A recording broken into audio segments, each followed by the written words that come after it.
ರೇಣುಕಾಸ್ವಾಮಿ ಕೊಲೆ ಪ್ರಕರಣದಲ್ಲಿ ಕೊಲೆಗಾರನ ಆರೋಪ ಹೊತ್ತುಕೊಂಡು ಜೈಲಿಗೆ ಸೇರಿರುವ ನಟ ದರ್ಶನ್ ಗಾಂಚಾಲಿ ಮತ್ತೆ ಮುಂದುವರೆದಿದೆ.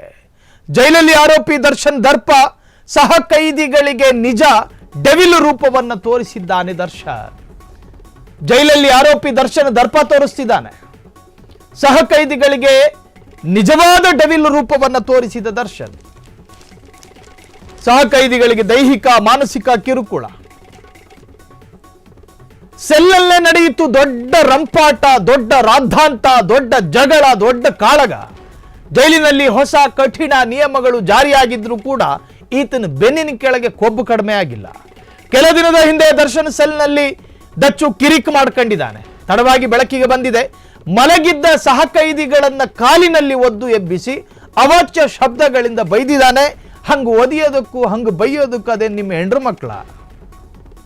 ದರ್ಶನ್ ಜೊತೆ ಸೆಲ್ನಲ್ಲಿ ಅನುಕುಮಾರ್, ಜಗ್ಗ, ನಾಗರಾಜು, ಪ್ರದೋಷು, ಲಕ್ಷ್ಮಣು ಇವರೆಲ್ಲ ಇದ್ದಾರೆ.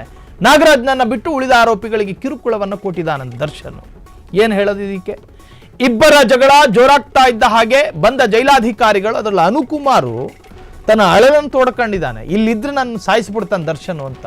ವಕೀಲರ ನೇಮಕ ವಿಚಾರವಾಗಿಯೂ ಎಲ್ಲರ ನಡುವೆ ಜಗಳ. ಈಗ ದರ್ಶನ್ ಸೆಲ್ ಮೇಲೆ ವಿಶೇಷ ನಿಗಾ ಇರಿಸಿದ ಜೈಲು ಸಿಬ್ಬಂದಿ. ಜೈಲಲ್ಲಿ ಆರೋಪಿ ದರ್ಶನ ದರ್ಪ. ನಾನು ಸಮಾಜದಲ್ಲಿ ರಾಜನಂತೆ ಬದುಕಿದ್ದವನು, ನನಗೆ ಐಷಾರಾಮಿ ಬದುಕಿತ್ತು, ಆಡಂಬರವಾದ ಜೀವನ ನಡೆಸ್ತಾ ಇದ್ದೆ.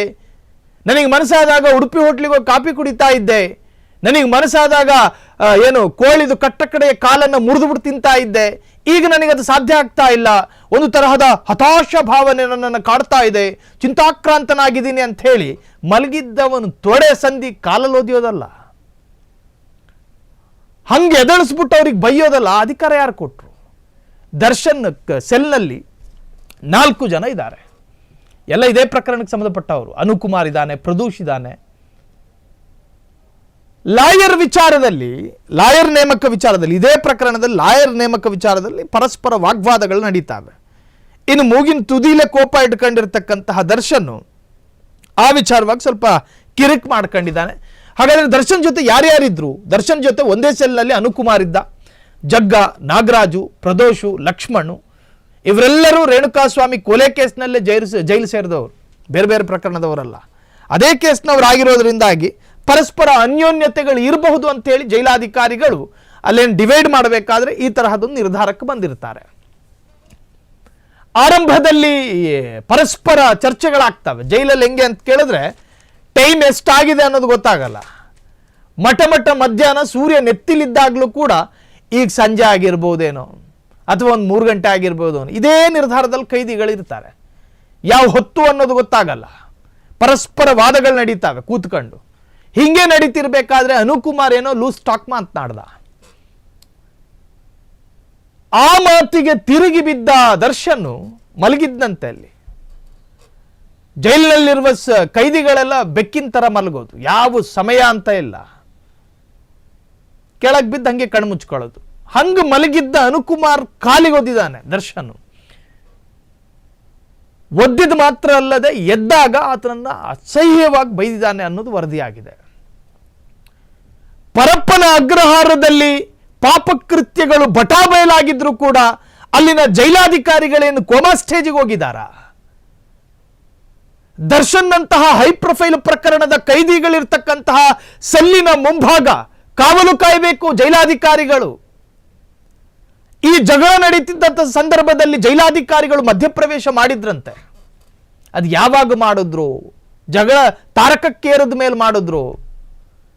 ಮತ್ತೊಂದು ಪಟ್ಟಣಗೆರೆ ಶೆಡ್ ಆಗಿ ಮಾರ್ಪಡೋದ್ರಲ್ಲಿ ಸಂದೇಹ ಇಲ್ಲ. ಜೈಲಿನ ಸೆಲ್ಗಳು ಈ ತರಹದ ಪ್ರಕರಣಗಳಲ್ಲಿ ಜೈಲಲ್ಲಿ ಕೂತ್ಕೊಂಡಿರೋ ಕೈದಿಗೆ ಹೊಡಿತಾನೆ ಅನ್ನೋದಾದ್ರೆ ನಾವು ಗಂಟ್ಲು ಹರ್ಕೊಳ್ಳೋದು. ಪಾಪ ಆತನಿಗೆ ಜಾಮೀನು ಸಿಗ್ಲಿಲ್ಲ ಅಂತ. ಸಿಕ್ಕಿದ್ರೆ ಇನ್ನೇನಾಗ್ತಿತ್ತು?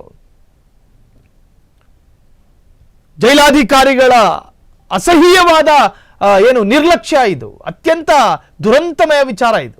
ಪರಪ್ಪನ ಅಗ್ರಹಾರದ ಕರ್ಮಕಾಂಡಗಳು ಒಂದೆರಡಲ್ಲ ಅಲ್ರಿ.